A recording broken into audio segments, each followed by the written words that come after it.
Alright, now that we know we're live. Alright, so have you ever been to a restaurant and you have a lousy server?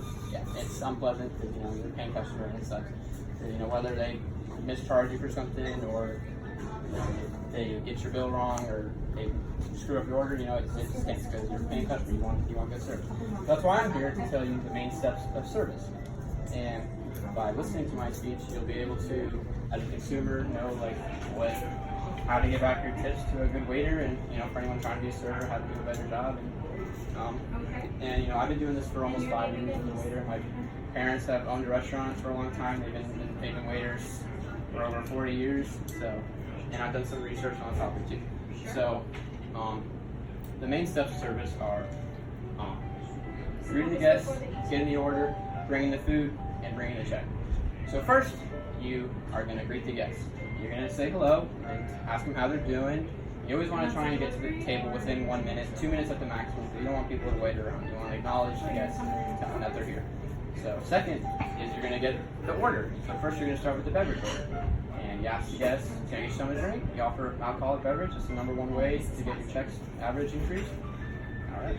So then you're going to get the drinks, you bring it back to the table, and you get the appetizer. Offer some appetizers, give them some suggestions, what you like. And if they say no, then you can get the main order. When you're getting the main order, start with the ladies, work your way around the table. And you always want to repeat the order back to the guests because you want to ensure accuracy. The worst thing is someone tells you eggplant parmesan, they meant veal parmesan, or and it saves you the trouble later. They made a verbal error, and everyone's here to work together. So once you get the order, you're going to gather all the menus together, thank the guests, and that's it. So now that's important because now you're in control of the table.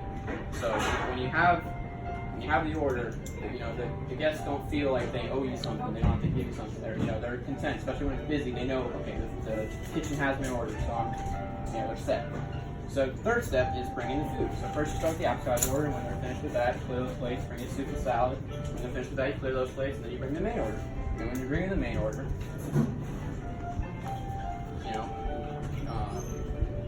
if it's ready, and then people are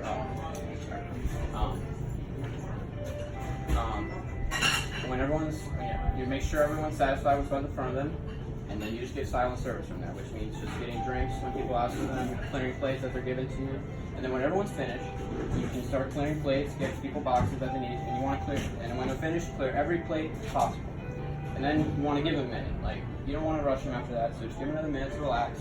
And then the fourth step is bringing the check. Before you bring the check, you want to get the dessert and coffee order. So you offer coffee, tell them you have cappuccino, espresso, you list some desserts off, and if they say no, then you can offer, ask the guests if they need anything else that night. And if they say no again, then you can present the check. And unless someone specifically asks you for it, or you made a reservation, they're going to pay, then you just try and put it in the middle as best you can, and then walk away. And when you get a signal that it's ready, come back, pick it up. And then if it's cash, you bring your change. If it's a credit card, you bring it back, and then you're all set. Tell the guests it was a pleasure serving them that night. That you hope to see them soon. You're glad they enjoyed everything. Another important thing is even though you brought them the check, you're not done waiting on the table. You're still their server. Until they leave the restaurant, you still get them whatever they need. And then so all that might seem, might not seem so complicated. Waiting's a job, requires focus, and so to recap, first you greet the guests, then you get the order, then you bring the food, and lastly you get the check. And a good quote is a famous quote, or rather, is that a restaurant's only as good as their last meal. It's a lot of employers stand by that because they want to make sure their service is as good as their food. And that's the #1 thing when it comes to waiting. So with that being said, what is more important, flavor or the waiter? Alright, so now time for a quick Q&A. Does anyone have any questions that they came up with? If not, how should we address the guests? You always want to, if you're addressing them as a whole, say folks, nothing else but folks. If you're addressing a singular person, it's yes ma'am, yes sir, and you just want to be very polite. Any other questions? Good. Good job. Great job. What happens if you deal with an aggravated customer? You just gotta kill them with kindness. You know, you never, even if someone's or get the manager, yes. You do whatever you can to make that person happy. They might be the biggest pain in the butt, but we want to make every person happy. All right.